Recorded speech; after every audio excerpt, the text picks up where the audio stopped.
Muy buenas tardes a todos los periodistas de la sala de redacción del diario La República, muy buenas tardes a todas las personas que nos siguen a través de la página web, todas las personas que están en Facebook y obviamente a los seguidores de las redes sociales. Continuamos con nuestros encuentros con los candidatos a la presidencia para hacer un ejercicio que quienes son fieles a la República vemos que cada uno ha salido, el doctor Petro, el doctor Iván Duque, por aquí está el doctor Humberto de la Calle y el doctor Germán Vargas Lleras. Este ejercicio lo culminamos la próxima semana con la visita de Marta Lucía Ramírez y de Juan Carlos Pinzón. Y hoy estamos con el exgobernador, exgobernador de Antioquia, exalcalde de Medellín, y ante todo profesor matemático de la Universidad de los Andes, con maestría en matemáticas de la misma universidad y doctorado en matemáticas en la Universidad de Wisconsin en Madison. Recibió el título honoris causa de la Universidad Internacional Menéndez Pelayo en 2015 de la Universidad Nacional de Córdoba. Su vida profesional ha transcurrido entre la academia y la política. En la academia ha sido director de los departamentos de investigación y profesor de la Universidad de los Andes, Colorado, Universidad Católica de Chile, entre otras. Y en la política fue alcalde de Medellín, con la votación más alta en la historia de esa ciudad. Fue fórmula vicepresidencial para las elecciones 2010. Además, subdirector del Colombiano, columnista del Mundo, del Espectador, de la revista Dinero y de otros medios de comunicación. Vuelve a intentar llegar a la presidencia para estas elecciones que se elegirían presidente hasta el 2022. ¿Qué se me queda ahí, doctor Fajardo, su hoja de vida? ¿Hincha del Medellín? Exactamente.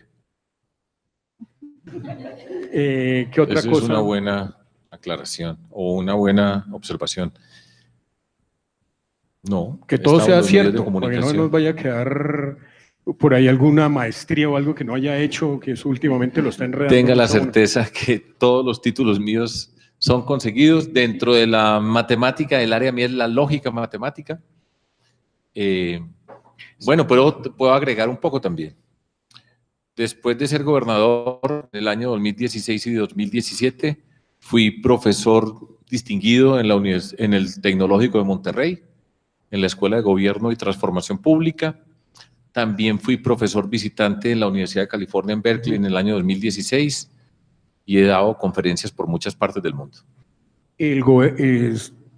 Para las elecciones como gobernador de Antioquia sacó 1 millón de votos, que es una cifra de las pocas que se alcanzan, digamos, para una elección regional.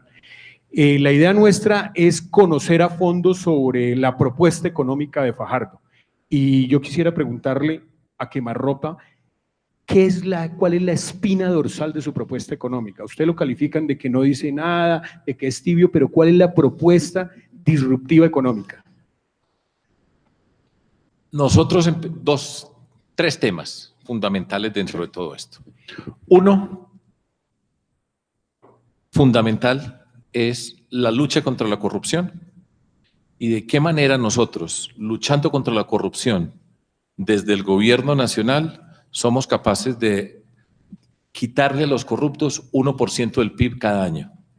Esa tarea tiene la responsabilidad Claudia López, mi vicepresidenta. Ella va a ser la mujer que va a articular toda esa... La vicepresidencia, por ejemplo, de Francisco Santos en la época de Uribe era hacerle las relaciones internacionales. La vicepresidencia de Germán Vargas Lleras en tiempos de Juan Manuel Santos era hacerle el tema de la infraestructura. Digamos, la vocación o la tarea que se le va a poner a Claudia López es... La primera tarea es articular toda la estructura del Estado para luchar contra la corrupción. Y no solamente luchar contra la corrupción, sino convertir eso en 1% del PIB anual para tener recursos, y tiene que ver con otro punto fundamental nuestro, que es cómo le vamos a apostar nosotros a la educación, al desarrollo científico, tecnológico, emprendimiento y cultura como proyecto de transformación de nuestro país. Y dentro de todo esto hay una componente bien importante, Fernando, y a todos ustedes, que tiene que ver con el desarrollo productivo. Puedo hacer una pequeña o quiero hacer una pequeña introducción al tema del desarrollo productivo, hablando desde mi experiencia como alcalde y como gobernador de Antioquia. Algo de lo más patético de estas cosas que no se ven, por supuesto, en la conducción del Estado, pero la forma como llega el gobierno nacional a los territorios, la manera desarticulada como llega a los diferentes municipios, la forma como cada quien va con su programa para llegar a hablar de desarrollo regional es lamentable. Estamos marcados, por supuesto, por unas relaciones clientelistas, donde muchos congresistas son tramitadores de los recursos para llegar a los territorios. No existe una forma unificada de integrar esos territorios, de tener en consideración el desarrollo departamental y desarrollo municipal. Es una condición, repito, que no se ve, pero que es un gran obstáculo para ese primer tema nuestro, que es el desarrollo productivo. Y nosotros empezamos, hablando de ese desarrollo productivo, con la construcción del plan de desarrollo, articulado con gobiernos departamentales, gobiernos municipales, consejos regionales de competitividad y otros actores del desarrollo en cada una de nuestras regiones, para construir las agendas regionales del desarrollo productivo, de manera tal que podamos articular todas las acciones del gobierno nacional, que tengamos en cuenta la especificidad de nuestras regiones, que los programas estén articulados, que correspondan a las diferencias regionales que nosotros tenemos en el país. Ese es un punto fundamental para entender el desarrollo, la propuesta de desarrollo económico y para poder tener realmente un impacto sobre esos territorios. Entonces la espina dorsal es, uno, quitar dinero de la corrupción y recuperarlo para las arcas públicas, y esa tarea la va a tener la vicepresidencia. Y lo digo de la siguiente, perdón, Fernando, esta es una frase, pero que da el espíritu. Todo peso que le quitamos a la corrupción va para la educación. Y el segundo es articular los planes regionales con un macroplan que va a ser el plan de desarrollo. Exactamente, ahí descubrimos una cantidad de acciones. Y el tercero, porque decía que eran tres los pilares fundamentales. Lucha contra la corrupción, económica, el tema de la articulación del desarrollo productivo y la apuesta por la educación, por la ciencia, por la tecnología, la innovación, el emprendimiento y la cultura, que uno de los capítulos bien importante que tenemos dentro de nuestro plan, de nuestra propuesta de desarrollo económico, y aprovecho para dar el título Desarrollo Económico para enfrentar las desigualdades y abrir la puerta de las oportunidades. ¿Será el nombre del plan de desarrollo? Del desarrollo económico. Okay. Y nosotros, dentro de todo eso, en el último capítulo, tenemos una serie de proyectos estratégicos para el país. Le vamos a contar a Colombia y le vamos a mostrar cómo. Si nosotros nos enfocamos en unos temas, son 7, si quiere los puedo leer de una vez y arranco, sí, porque no se me vaya a olvidar ninguno. Yo debo ser capaz de decirlos, pero voy a ver si lo recuerdo todos. No, este no es, por acá lo tengo. Biotecnología, ecoturismo, energías renovables, todo lo que tiene que ver con economía digital, industrias creativas, artesanales y culturales, agroindustria y ciudades sostenibles. Son 7 proyectos del desarrollo de nuestro país, donde nosotros vamos a articular, y esta palabra es clave, porque uno de los lugares comunes en la política y en la gestión pública es hacer intervenciones integrales. Eso se dice muy fácil, pero es de lo más complejo desde el punto de vista de la gerencia de lo público, donde vamos a articular los proyectos de educación, ciencia, tecnología, todo lo que tiene que ver con emprendimiento y cultura asociado con esos temas para el desarrollo del país. Tiene el siguiente espíritu. En una cantidad de instituciones, actividades científicas, universidades con investigadores, centros de investigación, los CENIS, por ejemplo, dentro del mundo del desarrollo agroindustrial. Tenemos una cantidad de conocimientos que están todos dispersos. Esa es una característica de Colombia. Cada quien por su lado, como no ha habido un proyecto integrador, de qué manera cogemos y empezamos en el corto plazo, recogiendo lo que nosotros tenemos y empezamos a trazar una ruta para cada uno de estos temas. Eso nos va a hablar de qué capital humano necesitamos nosotros en Colombia, íntimamente ligado con el tema de los desarrollos regionales que mencioné al comienzo. Vamos a saber qué profesiones, de qué manera vamos a cualificar nuestras personas, cuál es el papel de la tecnología en el desarrollo de todos estos temas, la ciencia, pues acabo de decir, cómo se incorpora dentro de ese desarrollo, cuáles posibilidades hay de emprendimiento dentro de todo esto y cuáles son las implicaciones culturales. O sea, el país va a ver por primera vez en su historia Educación, ciencia, tecnología, innovación, emprendimiento y la cultura en acción, en corto, mediano y largo plazo. Para mí ese es un proyecto fundamental de todo lo que nosotros queremos hacer en Colombia. Para eso usted tiene que tener plata. Tenemos 4 preguntas de reforma tributaria. Mario y luego Lilian. Mario tiene sobre la factura electrónica la pregunta. Mario Chávez es el editor de finanzas. Precisamente para mañana estamos haciendo un tema que dice que de las 450.000 empresas que tienen que empezar a facturar electrónicamente, solo hay 420 que lo están haciendo. ¿Cómo va a hacer usted a partir de agosto para impulsar la factura electrónica? Y explíquenos qué otros componentes tiene su reforma tributaria. Bueno, voy a empezar por la... Ya dijo que iba a hacer una reforma tributaria. Sí, pero vamos a hacer una reforma tributaria diferente en espíritu. Y lo pongo como contraposición a lo que pasó con la última reforma tributaria. La última reforma tributaria fue aprobada un 28 de diciembre en las horas de la noche. Ahí se subió el IVA del 16 al 19% y se presentó esa reforma. Nosotros vamos a hacer una reforma tributaria, pero vamos a discutirla públicamente. Vamos a convocar a los diferentes actores que tienen que ver con el desarrollo de nuestro país, con la tributación en Colombia, para hacerla de manera transparente, hacer la pedagogía y explicar exactamente cuáles van a ser los compromisos que asume todos y cada uno de los sectores. Entonces, desde esa perspectiva, nosotros lo que hoy señalamos son unos elementos básicos que debe tener esa reforma tributaria. Está aceptado y nosotros sabemos que tenemos que reducir los impuestos a las empresas. De hecho, la actual reforma tributaria tiene una senda de disminución de impuestos a las empresas. ¿De qué manera nosotros vamos a ampliar la base de contribuyentes? Eso se liga automáticamente con el tema de la formalización. La ampliación de la base de contribuyentes tendrá que ver con la manera como nosotros nos vamos a acercar al mundo de la informalidad para construir una ruta para formalizarnos en nuestro país. Todo eso inmediatamente toca también con una apuesta que tiene que ser una apuesta explícita, tangible en Colombia por las MIPYMES, que habitualmente no se mencionan dentro de todo esto. Toda la cantidad de cuellos de botella que hay, los trámites, la carga impositiva, tenemos que revisar para un tratamiento especial para las MIPYMES, que va a ser el vínculo que nos permite pasar de la informalidad a la formalidad, resolviendo esos temas.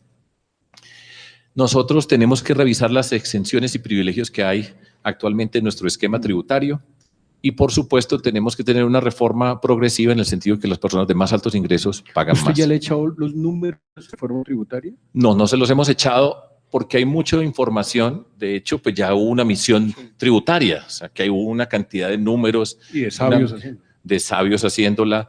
Y nosotros, pues ahí hay una base sobre la cual nosotros podemos discutir, pero vamos a convocar a una discusión pública, explícita, abierta para hacer esa reforma. Yo no voy a salir ahora a prometer cualquier cantidad de cosas, a hablar de que vamos a reducir los impuestos, de qué manera vamos a reducir los impuestos, porque eso no es responsable. El principio muy elemental, pero tiene todo el sentido, que creo que es una frase de José Antonio Campo, pero que dice, si usted va a disminuir, ¿cómo va a compensar? Y eso es parte... ¿Pero le parece responsable los candidatos que han prometido reducir los impuestos? Yo creo que sí, sinceramente. Nosotros llegamos a dar el 7 de agosto del 2018. Este año que nos entregan a nosotros es un año que ya está organizado por este gobierno, con todos los problemas que nos entrega la situación actual del país. Ahora tal vez vale la pena que hablemos de lo que es tangible dentro de las cosas que se hablan desde el desarrollo económico, pero estos son los impuestos que tenemos. Yo quisiera rebajar impuestos y prometer cualquier cantidad de cosas. Pues yo recuerdo un ejemplo, hago una evocación en la campaña del 2010, Antanas Mocus enfrentaba a Juan Manuel Santos, cuando la expresión del entonces candidato era: yo firmo en mármol que no voy a hacer reforma tributaria, no voy a subir los impuestos. Y eso es una falacia. Entonces, ¿de qué manera vamos a hacer nosotros esa reforma tributaria? Ya les expliqué los principios, la forma como nosotros podemos convocar para trabajar juntos, pero yo no voy a salir a decir ahora que vamos a reducir impuestos, porque no es cierto. Además, todo el mundo está dando la misma fórmula. Dice, sí, promete, todo el mundo, perdón la generalización, se promete una reducción de impuestos y se dice que se va a compensar con la DIAN, que vamos a recaudar atacar la ilusión y la evasión. Y nosotros lo vamos a hacer, pero nosotros tenemos las condiciones y por eso empecé hablando de Claudia López y de qué manera vamos a articular nosotros esa lucha frontal contra la corrupción. ¿Me deja decir un par de cosas asociadas antes de que pregunte Lilian Mariño, que es la editora de Economía? Básicamente, fiscal. Las calificadoras están preocupadas precisamente por varios candidatos que han dicho que es necesario flexibilizar más esa regla fiscal. ¿Usted cómo ve los niveles actuales y cómo cree que se podrá financiar el gasto en el gobierno? Bueno, vuelvo y retomo y entonces hablo de la lucha contra la corrupción. Ya les dije, el reto que nosotros tenemos es 1% del PIB, en cabeza de Claudia López, que tiene que ver… Para las personas que nos escuchan y para los periodistas, 1% del PIB es como un punto de IVA. Básicamente ese es el cálculo que hacen. Exactamente. Son alrededor de 9 billones de pesos en este momento. Con el tema de la regla fiscal, pues la regla fiscal es una ley y nosotros la tenemos que cumplir. Primera observación. O sea, nosotros jugamos dentro de las reglas que tenemos y las tenemos que respetar. Ahora, tenemos un reto muy grande acerca de cuál es el nivel adecuado de deuda, porque lo que nos dejaron trazado, pues tiene una senda que básicamente llega a cero deuda. Realmente bajo cualquier condición no tiene sentido pensar que eso existe. Nosotros vamos a cumplir la regla fiscal, vamos a trazar una ruta para esa deuda pública. El año pasado se cumplió la regla fiscal o la manera como manejó el gobierno fue con ingresos extraordinarios, las multas a las telefónicas, fundamentalmente eso, pero nosotros vamos a respetar la regla fiscal y tenemos como reto, dentro de toda esa reforma tributaria, es cómo trazamos una senda, para disminuir la deuda pública y cualquier discusión que tengamos la hacemos en el marco de la ley para ver qué punto razonable encontramos nosotros, porque no tiene que ser 0% a donde nosotros tenemos que llegar. Sobre el tema del gasto público, ya tocamos, digamos, el mensaje que a las calificadoras de riesgo, lo de la reforma tributaria. María Carolina Ramírez, que es la editora de Asuntos Legales, tiene el tema de gasto público. Así como nos habla de la deuda pública, pues también háblenos del gasto público. Todo el mundo, los analistas han criticado el gasto, del aumento del gasto público del gobierno, y el gobierno siempre ha dicho, no, nos estamos apretando el cinturón, hemos bajado en ciertas cosas, y eso, para usted, ¿cuál es la fórmula para reducir ese gasto público? ¿En dónde y cuáles son, digamos, las instituciones o los gastos que se deberían reducir? Tenemos que revisar, yo desde esa perspectiva, como he sido alcalde y gobernador, uno tiene que revisar a ver qué fue lo que le dejaron. Eso pues se puede decir mucho antes y yo no tengo la menor duda que esto que les estoy explicando yo, cómo articulamos el gobierno nacional, cómo somos capaces de trabajar con proyectos integrales, eso lleva inmediatamente a una gran reducción del gasto público en el siguiente sentido, siendo eficientes, articulando los programas, no que cada uno hace un pedazo por su lado sin relacionarse con los otros. Yo creo que ahí va a ser un punto fundamental de lo que nosotros vamos a hacer. Es articular las diferentes instancias del Estado colombiano. Vamos a devolverle a Planeación Nacional un papel protagónico dentro de la articulación de la actividad productiva de nuestro país. De hecho, voy a tener un consejo asesor de economistas trabajando conmigo. Aprovecho y digo, por ejemplo, entre otras cosas, va a ser un consejo económico asesor permanente que va evaluando toda esta política de desarrollo productivo, todo lo que tiene que ver con el gasto, con la inversión que nosotros estamos haciendo, y al mismo tiempo se convierte en una instancia permanente de discusión, por ejemplo, para no llegar como ocurre con el salario mínimo, que al final del año se da una reunión que todos sabemos bajo qué circunstancias se da, va a ser un mecanismo permanente de seguimiento, de concertación y de discusión.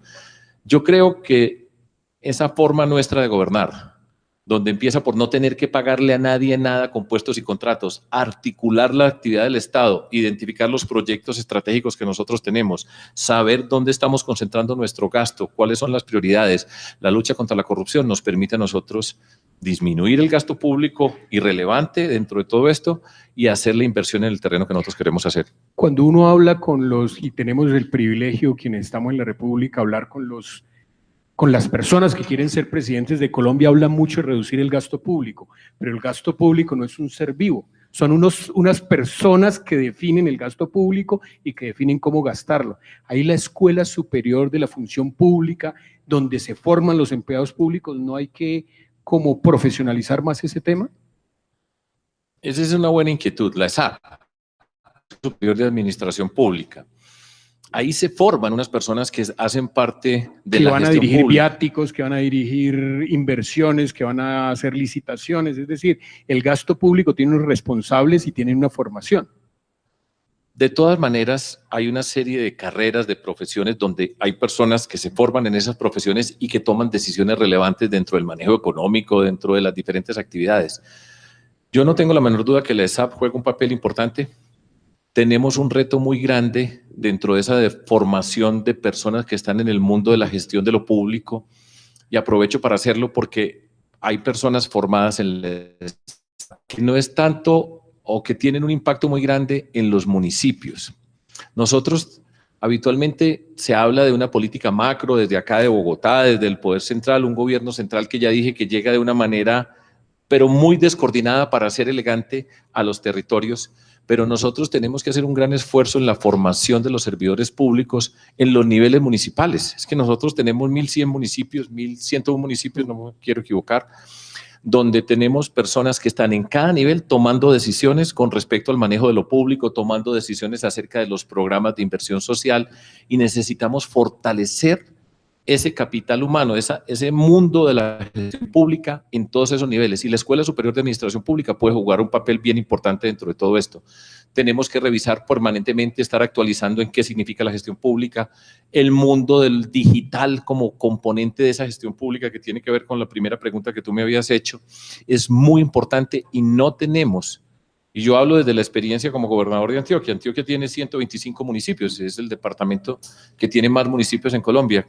Si la memoria no me falla, viene después Boyacá, que tiene muchos municipios pequeñitos, son cerca de 123. Pero cuando uno tiene que trabajar con esas administraciones que manejan recursos importantes, por ejemplo, tema de regalías, que es parte de la discusión que tiene que ver también con la manera como vamos a invertir y el gasto público, hay una cantidad de municipios que no tienen las personas capacitadas para hacer el manejo de lo público. La Escuela Superior de Administración Pública es muy importante y tenemos que pensar muy bien en la formación de esos servidores públicos regados por todo el país que están tomando decisiones económicas muy importantes de administración pública, y los necesitamos. Eso habitualmente se ignora, y muchos de los boquetes que hay en la contratación pública, por supuesto entra la corrupción dentro de todo eso, pero hay una buena parte que tiene que ver con la deficiencia en la formación para manejar unas cifras astronómicas, siempre nos hará falta plata, pero para muchos municipios son cifras muy grandes, como por ejemplo ha sido el caso de las regalías.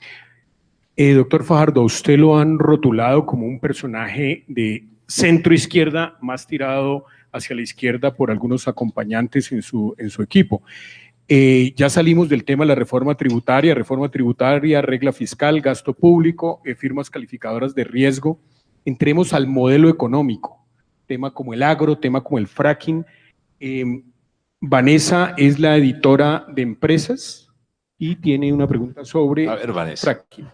Además es venezolana. Está muy bien. Que seguramente el problema de Venezuela se lo van a tocar pronto. También, con gusto. ¿Cuál es su posición o cuál va a ser su posición frente al tema de la actividad minero-energética? ¿Usted está de acuerdo con el fracking? Son dos cosas distintas, la actividad minero-energética y el fracking, que es un caso particular dentro de esa actividad minero-energética.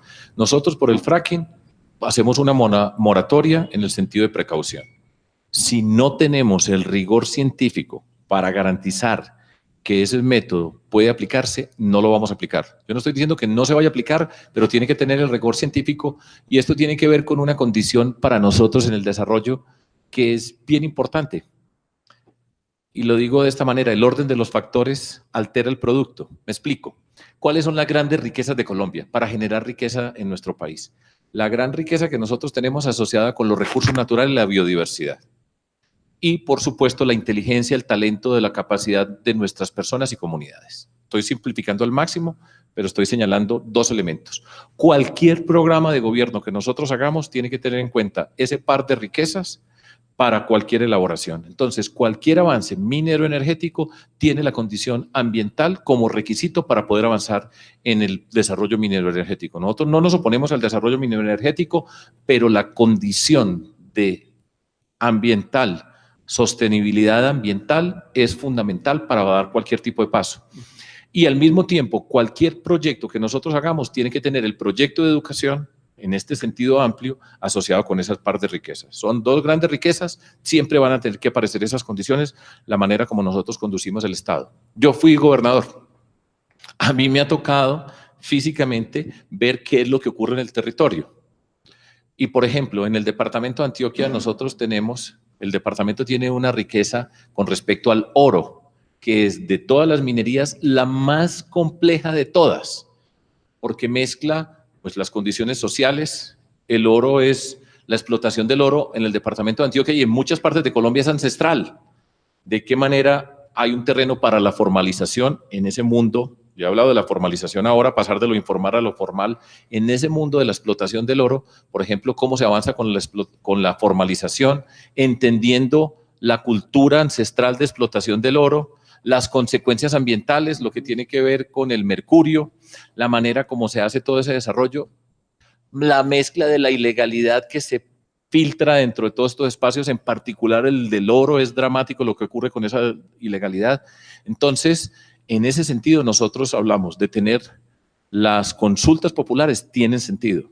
Tienen que ser bien organizadas, pero el tema ambiental no es negociable en el sentido de que hay que ponerle rigor, exigencia, la experiencia, la pedagogía pública, entender qué pasa con las comunidades, qué recursos tienen de las regalías, y ese es nuestro sentido. Pero todo esto, perdón, y aquí lo decía yo, uno de nuestros proyectos estratégicos es las energías renovables. No tengamos la menor duda que Colombia tiene que trazar una ruta ambiental para ir generando riqueza desde la riqueza ambiental, convertirla en una riqueza masiva para nuestro país y desde ya trazar la ruta para ir pasando a energías renovables limpias en nuestro país.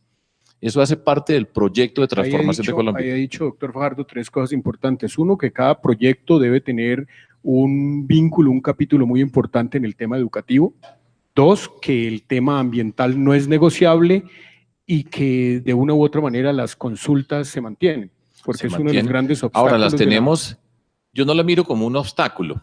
Si ustedes van por todo Colombia, yo he tenido la oportunidad de ir por todo Colombia.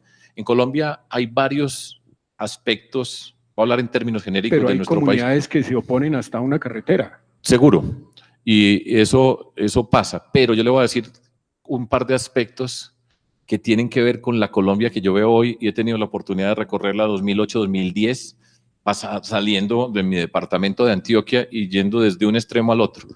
En Colombia, en todas partes hay conciencia ambiental. No es charlando, no es que sean unos subversivos que están infiltrados para que no haya desarrollo. Tenga la certeza de que en todo pueblo en Colombia hay una preocupación por el tema ambiental. Y es extraordinario. Y es, por ejemplo, la preocupación por el agua en cada territorio. De eso no tenga la menor duda. No es una moda, no es una extravagancia, es una expresión de una Colombia que se está transformando y en los territorios es muy importante. No es entonces, repito, por oponerse al desarrollo, es una condición del desarrollo. Ahora tenemos que desarrollar, tenemos que reglamentar muy bien esas consultas ambientales, cuáles son los procesos de trabajar con las comunidades, cuál es la pedagogía ambiental. La educación ambiental es parte fundamental de nuestro proyecto político. Cuando yo fui gobernador, por ejemplo, teníamos en todo el departamento el Club de Defensores del Agua.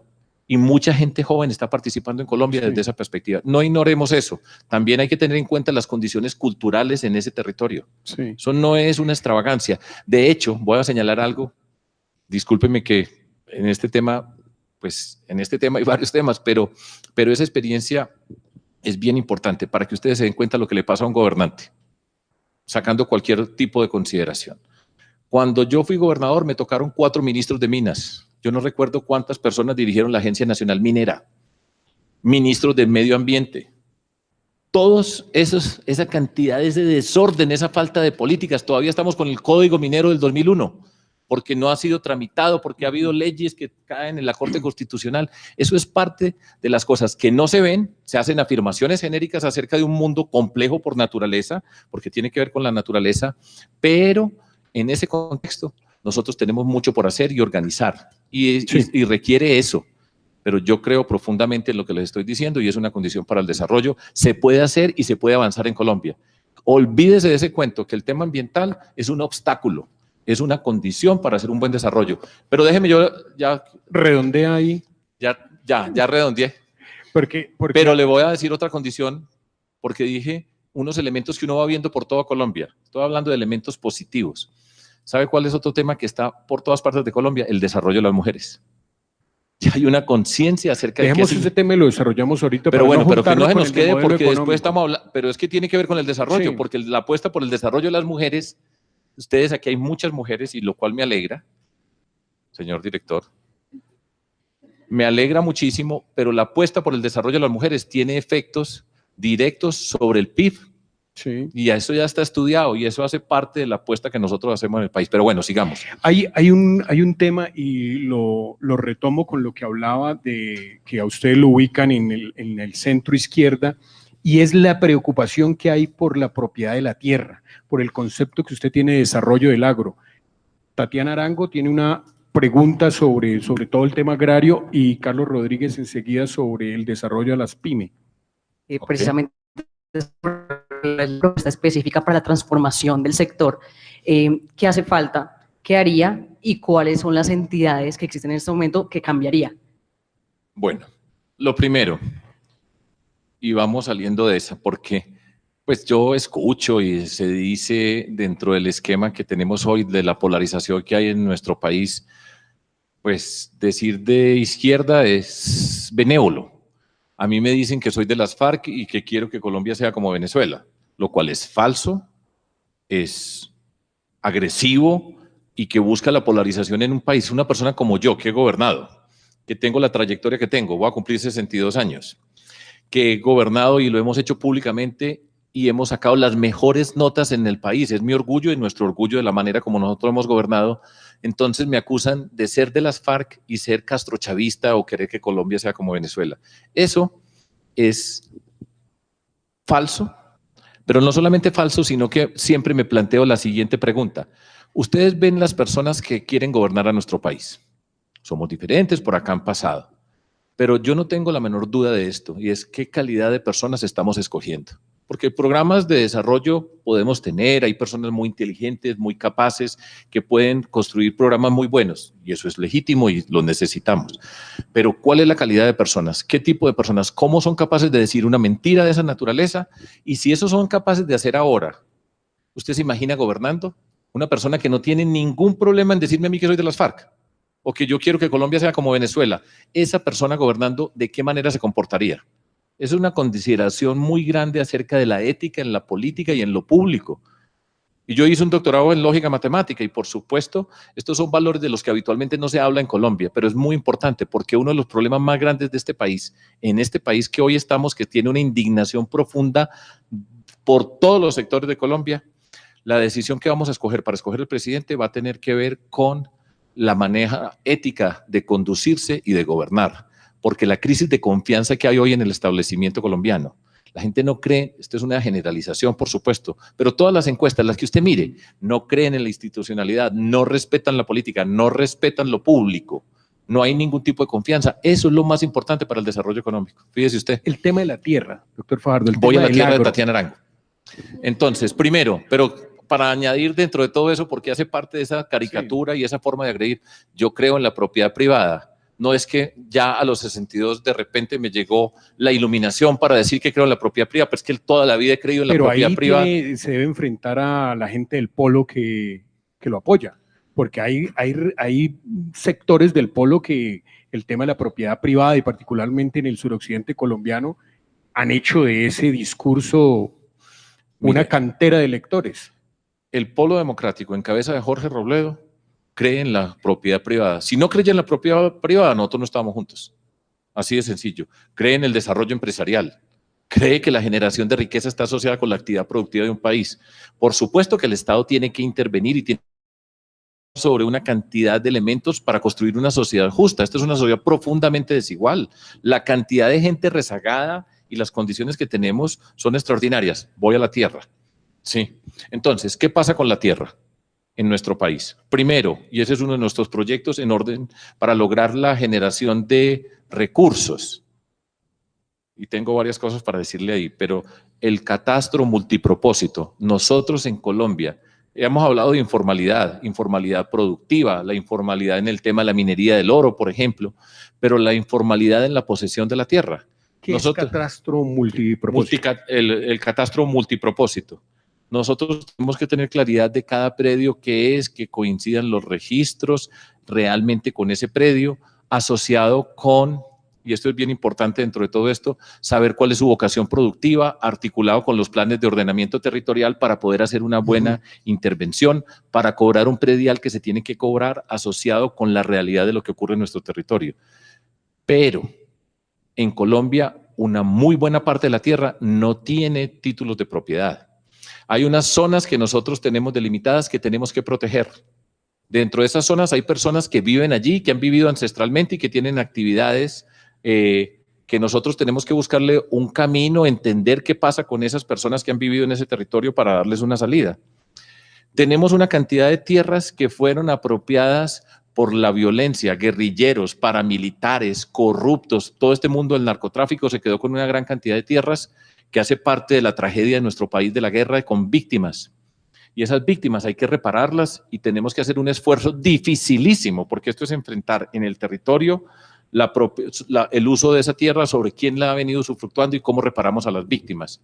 Y tenemos que identificar dentro del concepto de baldíos, cuáles baldíos han sido utilizados, quiénes han sido utilizados, actuar de buena fe para nuestro propósito no es generar una guerra dentro de ese territorio, pero formalizar todos esos usos y saber exactamente cómo se están utilizando, de qué manera se han utilizado. Algunos han sido lotes de engorde dentro de todo dentro de esta historia nuestra de la violencia que ha impedido que nosotros lleguemos. Pero le apuesta al agro desarrollado a gran escala. Totalmente. Pero además, no solamente de gran escala, que yo creo que es necesario, y le voy a decir una cosa, ya voy a responder, porque eso lo tenemos que articular con los pequeños campesinos. Nosotros tenemos que llegar al sector rural y tenemos que entender las comunidades que han estado en ese sector rural, las personas más pobres de las más pobres de Colombia son las mujeres rurales, son las más pobres de la pobreza absoluta, donde hay en ese territorio nosotros tenemos que articular, llegar con esos pequeños campesinos, asociar. Pequeño campesino uno por uno no va a tener ni la más mínima posibilidad de desarrollarse dentro de la construcción de la paz en el territorio. ¿Cómo se asocian? En esas asociaciones, ¿cómo llevamos los procesos de educación? Esta es una experiencia extraordinaria que nosotros tuvimos que se llamaba Escuela de Campo. En una parcela de cualquier tamaño en un sector se reúnen los campesinos. ¿Cómo llevamos las herramientas técnicas para producir sobre esos territorios? ¿Qué alternativas productivas hay en adición a lo que han hecho tradicionalmente? ¿Cómo se da una asistencia técnica? La asistencia técnica en Colombia prácticamente desapareció del sector rural. ¿De qué manera incorporamos la tecnología? ¿Cómo construimos las vías terciarias? Porque eso tiene que estar articulado con ese desarrollo productivo para poder llegar a un mercado. Y aquí hago un paréntesis que me parece importante y esta es una buena tribuna. Nosotros en Colombia estamos haciendo y lo tenemos que seguir haciendo un desarrollo de la infraestructura de nuestro país. Las 4G, en Colombia hay un plan maestro multimodal que es un buen plan. O sea, nosotros tenemos una buena ruta para trabajar y continuarlo, pero nunca se ha hecho dos cosas que son importantes y que son muy necesarias para Colombia. No se ha hecho pensar que por acá pasa una vía, pero al lado de la vía está el desarrollo rural. Nunca se ha hecho preguntarse cada que pasa cuál es la afectación para estos pueblos que tengo aquí el camino. Esas vías terciarias, cómo van a servir para el desarrollo de esas comunidades e integrarlas. Nosotros miramos la infraestructura, pero con todo ese contexto de desarrollo social al lado, que es un desarrollo rural. Nosotros lo hicimos en Antioquia. Con las autopistas para la prosperidad, nosotros, conmigo como gobernador, hicimos un estudio de esas vías, qué significaban para los desarrollos de los pueblitos que estaban alrededor, de qué manera y qué productos se pueden hacer. Por eso están las agencias regionales de desarrollo productivo, cómo se articulan, cómo se sacan los productos para el mercado interno, que es muy importante. Y esa es una de las discusiones que siempre Jorge Robledo, para hablar en nombre de una persona, siempre insisten en el mercado interno. El mercado interno es muy importante para Colombia, es que somos 50 millones de personas. Nosotros tenemos siempre la obligación de mirar nuestro mercado interno y siempre estamos buscando exportar, porque yo creo que es necesario y eso tiene que ver con el valor que vamos a agregar. Y la otra condición, dejo el titular, dentro de todo ese desarrollo productivo, porque tenemos que articular pequeños campesinos, asociaciones, asistencia técnica, mirar los créditos, de qué manera se pueden aportar los créditos. Aparecen actividades, por ejemplo, en las zonas mineras del oro, la apicultura, la silvicultura. Hay una cantidad de actividades que se pueden hacer que no se han hecho en esos territorios. Y la que quiero decir, que es bien importante que me escuchen, y todo este desarrollo se ha hecho sin pensar en valorización de los predios, sin pensar en una plusvalía, entendiendo la naturaleza de la propiedad. Por eso tenemos que saber, pero eso es una generación de riqueza. ¿Cuánto vale un lote hoy en la autopista que tenemos doble calzada de Bogotá a Tunja. Al lado y lado de esa vía, ¿cuánto vale los lotes que quedaron ahí y cuánto han aportado las personas que han sido dueñas de esos lotes que se han valorizado de una forma extraordinaria de cuenta de una intervención pública? Porque esto es un bien público que nosotros hemos construido y no tiene ningún tipo de responsabilidad. Eso es una obligación del Estado colombiano. Carlos Rodríguez.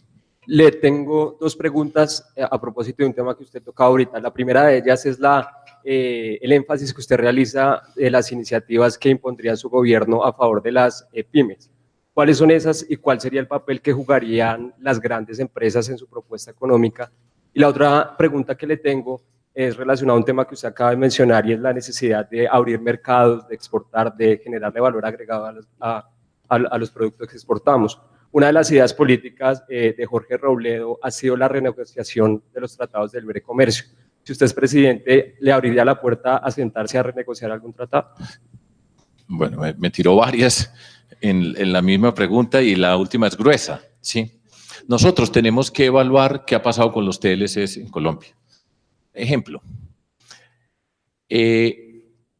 con la devaluación del peso, cuando bajó el precio del petróleo, se dijo, ahora sí Colombia a exportar.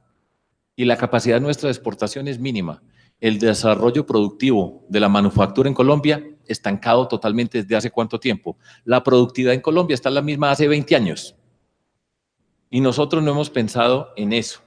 Evaluar los TLC significa qué ha pasado con nosotros, qué productos llegan, qué productos hemos exportado, qué facilidad hemos tenido o cómo lo hemos utilizado. Y nosotros lo tenemos que mirar, tenemos que revisar si hay competencia desleal, tenemos que hacerle un seguimiento a toda esa actividad, esa estructura que yo creo en el comercio internacional, creo en la promoción de exportaciones, creo en esa incorporación de ciencia y tecnología para agregar valor para nuestro mercado interno, para ser parte de ese mundo, pero nosotros tenemos que evaluar con mucho cuidado esos tratados de libre comercio para ver qué ha pasado. Y sobre eso tomar decisiones responsables, articulado con las agendas de desarrollo productivo, a ver qué es lo que tenemos nosotros y qué forma podemos incorporar ese desarrollo rural para incorporarlo con el mundo, entendiendo nuestro mercado interno. Yo creo en eso y esto es hacer una evaluación que no tiene nada obstrusivo, es respetuoso con nuestro territorio y le vamos a apostar al desarrollo rural y lo tenemos que mirar. Ejemplo, a mí me tocó como gobernador de Antioquia. La mayor cuenca lechera de Colombia hoy queda al lado de Medellín, en una zona que se llama San Pedro de los Milagros, en la parte norte de Antioquia. ¿Qué pasa con los lecheros en Colombia? ¿De qué manera todos estos tratados de libre comercio afectan esa producción lechera? ¿De qué manera estamos incorporando la ciencia y la tecnología para los forrajes, para el mejoramiento genético, para que tenga la capacidad de participar y de competir con un mundo que tiene una cantidad de condiciones? Todo eso es legítimo. Todo eso es necesario en Colombia para hablar de desarrollo, para hablar de cuál es el capital humano que nosotros tenemos para toda esta actividad científica. Entonces, eso hace parte de ese paquete de acciones que nosotros tenemos que revisar y eso es serio. Y eso no tiene nada que ver con izquierda, derecha, sino con el rigor para el desarrollo de nuestro país.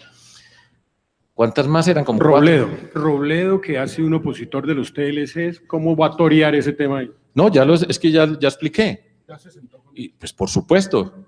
Y yo he hablado con él y he estado con él en diferentes partes y la forma como nosotros lo hemos discutido que hace parte de nuestras bases programáticas es la evaluación. No está diciendo, y yo no aceptaría decir, se acabaron los TLCs porque se tienen que acabar. No puede ser así. Así como dije, la propiedad privada, igual entiende el respeto a la propiedad privada, por supuesto, como un concepto básico, la evaluación de esos TLCs para poder hablar de desarrollo rural. Es que si no miramos qué es lo que está pasando con las importaciones, la competencia desleal que hay en muchas partes. Ustedes saben muy bien que muchos gobiernos subsidian su sector rural, su sector productivo, el de la agricultura, y nosotros estamos enfrentados acá sin ningún tipo de protección. Eso es legítimo. Y eso no tiene nada, repito, de confrontación ideológica, sino ahora que vamos a darle este desarrollo productivo, revisemos con mucho cuidado. Doctor Fajardo, usted nos contó ahora que iba a cumplir 62 años. Sí. O sea que está a un año de jubilarse. ¿En dónde? Medio. Medio año para jubilarse. El 19 de junio de 1956 nací yo. Casi con la República, tiene 64 años. No, pero tampoco el tema es ¿en dónde tiene sus pensiones? ¿En Colpensiones? Colpensiones. En Colpensiones. Sí. El tema de la edad que lo enredó tanto a usted y las pensiones, ¿va a ser una reforma pensional? Nosotros vamos a hacer una reforma pensional y digo de una vez, no vamos a aumentar la edad de las pensiones. Dicho eso, hombres se quedan en 62. 62 y 57. Ese no es el problema de Colombia hoy en el tema pensional. El principal problema de pensiones en Colombia hoy es el siguiente. De cada 10 personas que nosotros tenemos, solo en edad de jubilación, solo 2 personas, 2 y piquito, pero pongamos pues redondeando en personas, 2 personas tienen jubilación, 8 no tienen nada. Ese es un problema mayúsculo para una sociedad. Ahora, problemas asociados con el tema de las pensiones. Dentro de esas personas mayores que no tienen nada, dentro de la pobreza, todas las formas de mirar la pobreza están en ese escalafón. Hay un programa que se llama Colombia Mayor. Hoy hay cerca de 1,5 millones de personas en ese programa que reciben en promedio, discúlpeme que me puedo equivocar, pero no por mucho, 70,000 pesos. Hay diferentes municipios que pueden aportar más para apoyar esos subsidios.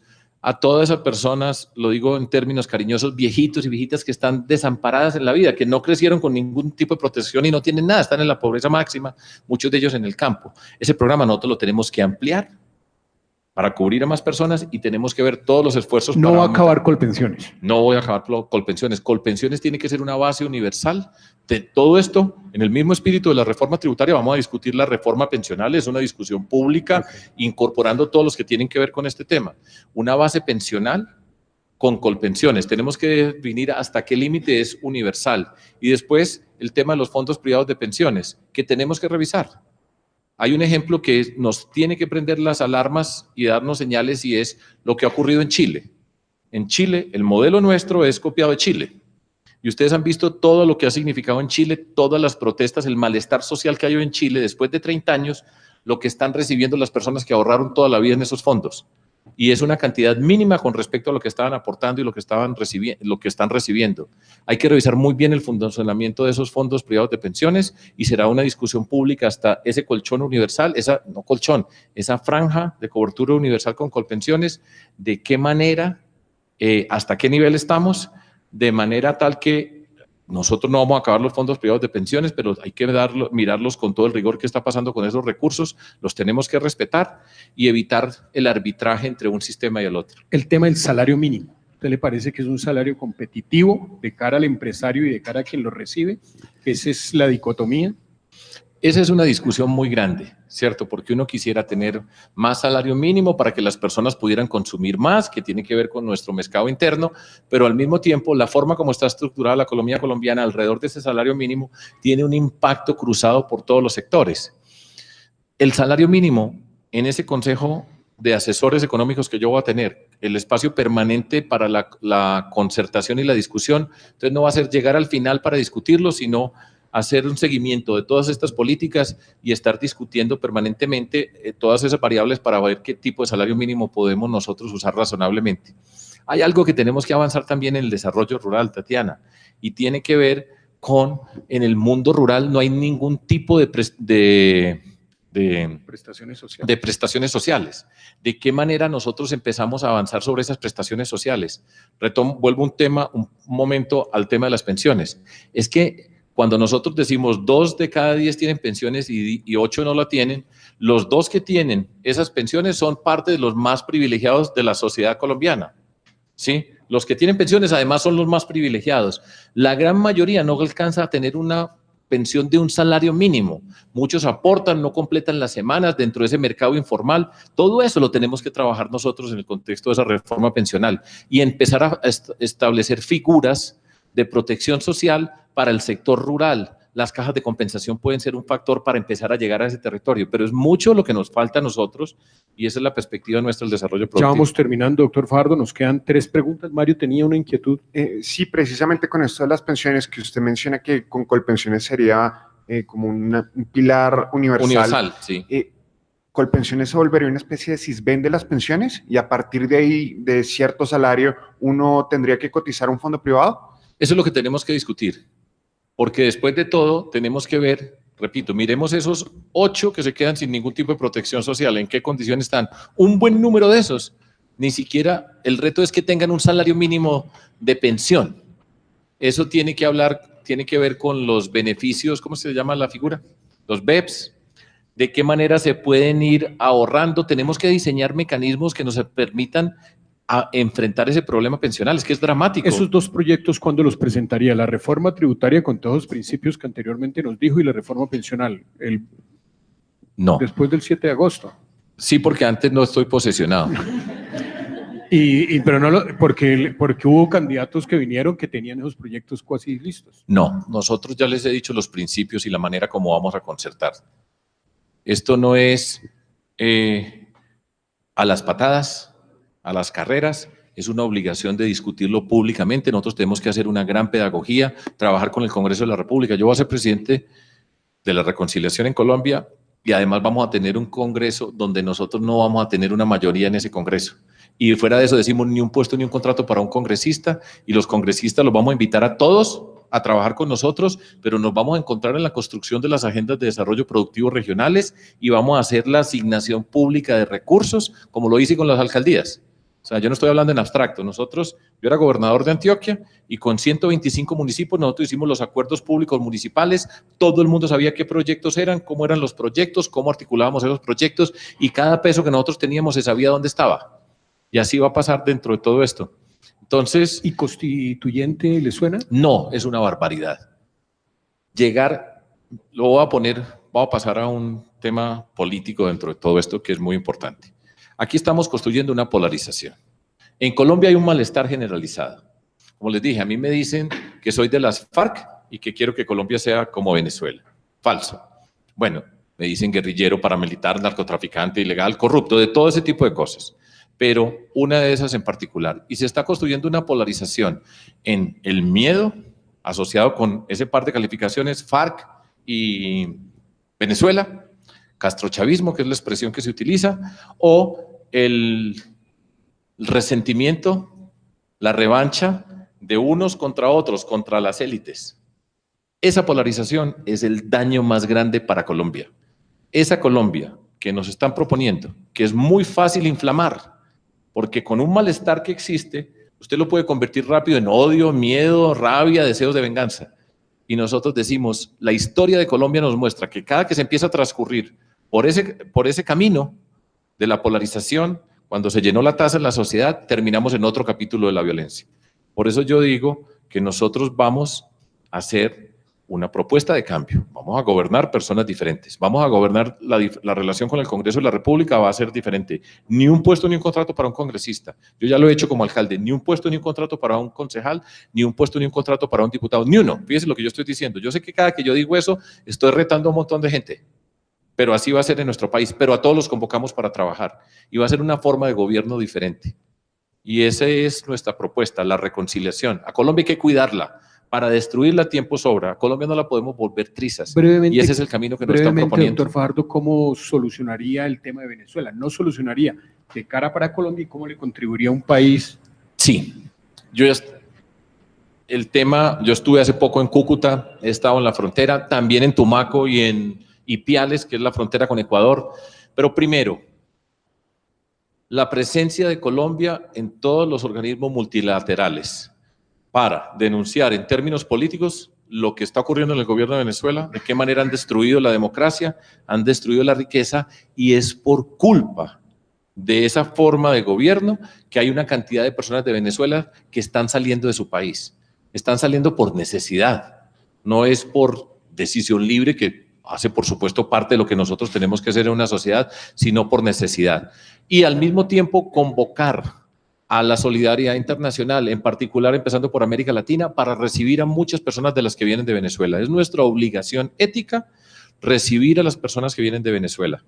Todos nosotros sabemos, o yo no sé si todos, porque esto además, pues esto tuvo un momento, para las personas de mi generación era muy claro, cuántas personas de Colombia no se fueron a vivir a Venezuela, cuántas familias en este país nuestro no crecieron por cuenta de las remesas que nos enviaban de Venezuela. Muchos de los que están pasando tienen raíces colombianas y es una obligación ética, solidaria de atenderlos. De hecho, nosotros en Colombia, ¿cuántas personas hay de Colombia en España, en Nueva York, en Panamá? Nosotros hemos sido un país que muchas personas han tenido que dejar por la violencia, por la falta de oportunidades, y muchas personas, muchas familias en nuestro país han crecido del esfuerzo de sus familiares en el exterior que envían los recursos. Pero, y esto es una observación importante, dentro de todo esto tenemos que mirar 3 factores que afectan la vida de las personas, en primera instancia en la frontera. Además, nosotros en Colombia hemos estado muy centrados acá en estas montañas centrales. En la frontera, esas divisiones que nosotros nos imaginamos desde acá, desde el centro, no existen. Las personas van de un lado a otro. Entender lo que significa una sociedad permeable es bien especial, pero todo esto tiene implicaciones porque las personas que están migrando tienen necesidades en salud, en educación. Hay un problema de seguridad y de empleo en toda esta zona. Colombia tiene que hacer un esfuerzo extraordinario para que nuestras personas en Colombia que están recibiendo no sientan que porque vienen otros, perdieron ellos, o se deterioró su servicio, y eso obliga a un recurso extraordinario, y eso hace parte de la convocatoria a la comunidad internacional también con recursos, para que no sea una confrontación entre hermanos, porque la palabra hermanos, y siempre se dice hermanos venezolanos, y desde lejos de la frontera se ve como un término extraño, los hermanos venezolanos, pero en esa frontera, desde La Guajira, por toda esa frontera que nosotros tenemos, cerca de 2.200 kilómetros, sí hay un sentido de hermanos, empezando por los guayú, que no reconocen un territorio y una división geográfica. Entonces, eso hace parte de lo que tenemos que hacer, la seguridad en esa zona. Tiene que redoblarse los esfuerzos. Antes de que terminemos, 2 cuestiones más, una pregunta de nuestro editor de Nuevos Medios, Gabriel. Sí, básicamente, ¿cuál es esa propuesta o cómo le dice usted a la gente que se van a lograr crear 1.500.000 empleos y cuáles son los sectores en los que se va a ubicar esas personas? En estos sectores estratégicos que yo les dije acá, por supuesto, hay unos sectores que están dentro de nuestro plan de reactivación, el proyecto de infraestructura del país de transportes, ya mencioné ese plan maestro multimodal de transporte, ahí vamos a tener una gran generación de empleos. Tenemos que, y espero que sea un problema que nos entregue resuelto este gobierno, porque no hablaba o lo mencionaba superficialmente, un gran problema de Colombia es la confianza, que tiene que ver mucho más que los programas y decir una cantidad de cifras. Esas inversiones en las 4G, estamos en problemas para los cierres financieros, para resolver todos esos litigios. Eso hace parte de reglas claras para generar confianza, pero ese sector va a ser crucial para nosotros. Todo lo que tiene que ver con la infraestructura educativa, que está en marcha pero está rezagado, que tiene que ver con la construcción de nuevas escuelas, de infraestructura educativa, una gran parte en el mundo rural, vivienda rural tiene que ser parte de este gran proyecto que nosotros queremos avanzar en ese desarrollo rural que tenemos nosotros. Al ampliar la jornada escolar a jornada única, obliga a una ampliación de la infraestructura educativa, por supuesto los temas de vivienda y todo este desarrollo productivo en el agro. Para empezar, hay el tema del turismo, que yo espero que no se vea afectado por las manifestaciones de violencia dentro de todo esto, pero el tema del turismo es bien importante. Los de servicios es un sector invisible dentro de nuestra sociedad, pero genera mucha riqueza dentro de Colombia y también como capacidad exportadora. Identificar esos productos agrícolas que tienen la capacidad de ser exportados rápidamente. Yo no tengo la menor duda, es cuestión de abrir esa puerta, empezar a llegar con esos bienes públicos y se desata una gran capacidad productiva en un campo que lo vamos a mirar. Generar más de 1 millón de empleos en una población económicamente activa de alrededor de 23 millones de colombianos, primero tendría que hacer crecer la economía por encima del 2%. Sin duda. ¿Pero qué va a hacer? Eso no es una fórmula mágica. Hacer crecer la economía por encima del 2%, concretamente, ¿qué haría? Este año va a crecer. No, por encima del 2%. También. Y el pronóstico es alrededor del 2.5 y puede ser más. Yo creo que afinando todos estos elementos que yo les he dicho, yo no tengo la menor duda que Colombia empieza a crecer más rápido. En este momento tenemos la fortuna que el precio del petróleo está más alto de las previsiones que se hicieron, que se hizo con un petróleo a $60, pero sabemos que eso es contingente. Pero nosotros vamos, y yo espero las previsiones que tengamos ese buen precio del petróleo con todo este despliegue que nosotros vamos a hacer sobre el territorio. Colombia puede crecer. Colombia, el problema de nosotros no. Para eso necesita un buen ministro de Hacienda. ¿Quién puede ser? Ya se le salió Meisel, que se va de rector de la Universidad del Norte. ¿Quién puede ser? Para hacer crecer a Colombia por encima del 2% y ese crecimiento genere alrededor de más de 1 millón de empleos formales, se necesita un gran ministro de Hacienda. Sí, ¿Quién ha pensado? Habló de un comité asesor económico. No, pero no le puedo decir todavía los nombres. Pues ya quemó a Meisel. No, yo no sé si todo el mundo sabe de qué estamos hablando. Yo había dicho que yo llegaba a la presidencia de la República y nombraba a Adolfo Meisel Roca, de Cartagena, integrante de la Junta Directiva del Banco de la República, como ministro de Hacienda. Adolfo es un muy buen amigo mío, es una persona que conoce el desarrollo territorial, en particular el desarrollo caribe, y siempre ha tenido una queja recurrente de por qué la costa no ha tenido un ministro de Hacienda, y se ha quejado de por qué son del interior, antioqueños muchos que han sido ministros de Hacienda, y él considera que la dirección del Ministerio de Hacienda tiene un impacto sobre el tema regional. Entonces, yo había dicho a Adolfo Meisel, pero él tomó una decisión, y es que se va a ir de rector de la Universidad del Norte a partir del mes de agosto. Yo, después de que termine mi actividad política, yo quiero ser rector de una universidad. Pero bueno, por ejemplo, ahí lo tenía anotado. Por si acaso, digamos, las cuentas no salen, ahí tenía anotado el nombre. Pero digamos, el tema, ¿quién ha pensado? Es fundamental. No lo he pensado porque no estamos en este momento para pensarlo. Mire, y le voy a contar algo acerca de cómo hacemos nuestras propuestas, en particular la propuesta económica. Yo tengo un grupo de jóvenes, bueno, para mí ya todos son jóvenes. Bueno, ya. Para mí, aquí todos estamos llenos de jóvenes académicos, con sus doctorados, con una formación rigurosa, con experiencia en lo público. Usted me corrige, ¿sería la primera vez que Colombia tiene un presidente doctor o no? Doctor realmente con doctorado. Yo creo que sí, y en matemáticas, y yo soy un profesor. Hay gente que me dice, no diga que es profesor, ¿cómo va a decir eso? Y así dice, porque en Colombia, gracias por darme la oportunidad, en Colombia, parte de la transformación que nosotros vamos a hacer, tengan esto en mente, le quitamos un peso a la corrupción y va para la educación. Tenemos a la mujer más capacitada de este país para enfrentar la lucha contra la corrupción, que esa va a ser tan importante como mi ministro de Hacienda, la lucha contra la corrupción. Pero en Colombia, nosotros vamos a construir una Colombia cuando usted diga, maestra, maestro, suscite administración, como ha sido habitual en Colombia. En los debates, yo recuerdo, le voy a contar un par de anécdotas. Cuando yo fui profesor titular de matemáticas en la Universidad de los Andes. Yo viví acá en Bogotá 25 años y empecé a participar en política a los 43, a pie, físicamente a pie, y ya son 18 años de estar en la política. Y a mí me decían, esa era una época pues suave con respecto a lo que ocurre hoy, de esta barbaridad de la infamia que hay permanentemente en la política, me decían el profesor bogotano, me decían profesor para asignarme una categoría inferior en nuestra sociedad. Y yo me enfrentaba a un gerente, entonces era profesor contra gerente. Y me decían bogotano porque yo viví mucho tiempo acá y era entonces contra un gerente paisa. Y fuera de eso, hincha del Medellín yo. Pero demostramos que en nuestra sociedad estamos preparados para cambiar y eso es lo que va a pasar en este país. Y yo tengo la convicción de ser el presidente de la reconciliación en Colombia, el primer profesor. Y cuando se diga profesor, maestra en Colombia, hay que utilizar el lenguaje. Se va a suscitar admiración y no menosprecio que ha sido. Y esa es la Colombia que nosotros queremos construir. Hay un tema que lo he percibido en estas conversaciones con los candidatos a la presidencia y es el tema de las autonomías y de una Colombia federal. Usted que es de Antioquia, usted que destaca la labor de Meisel haciendo reivindicaciones regionales, ¿le gusta la idea de las autonomías? ¿Le gusta la idea del federalismo? Yo creo que nos falta a nosotros mucho camino por recorrer para pensar en un federalismo. Para mí no es problema hoy. Yo no hago parte de Antioquia Federal y eso que en algún momento se decía. Yo creo que nosotros somos parte de Colombia, tenemos que interactuar con toda Colombia, pero sí tenemos, y por eso lo digo, el enfoque territorial.